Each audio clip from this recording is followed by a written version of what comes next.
of the challenges of searching is that it's not uncommon to end up with too much information and find yourself overwhelmed. One way to narrow your searches down is to combine additional concepts and those two concepts together, and that typically will narrow your search down. But there's also a way to narrow your search results using filters, and on the left-hand side of the PubMed window, we have a variety of filters that are displayed. You'll notice that I have a filter here called article types, one called text availability, one based on publication dates, and another based on species. If I go up to the Show Additional Filters link and click on that, I can add or subtract any filters that I want to show on the left-hand side. So for example, let's say that I wanted to add the filter that will allow me to limit by ages. If I click on Ages and click Show, my age limits or filters will show up here on the left-hand side.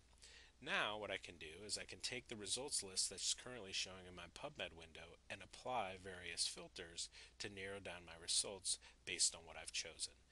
Let's say, for example, that I only want to retrieve articles from the last 10 years. If I click on this 10 years limit, apply the limit, you'll notice that my results went down to 35 results.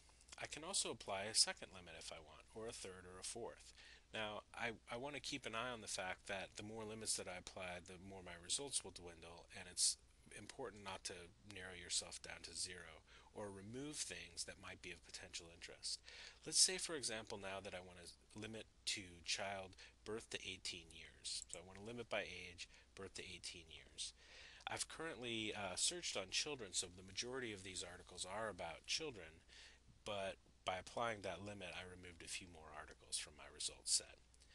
This way of limiting or narrowing down your search results can be very, very effective in PubMed, and it's important for you to know that they exist. One challenge is that these filters tend to be sticky, so if I moved on to an additional search, the same filters that I've applied to this search would stay for my next search.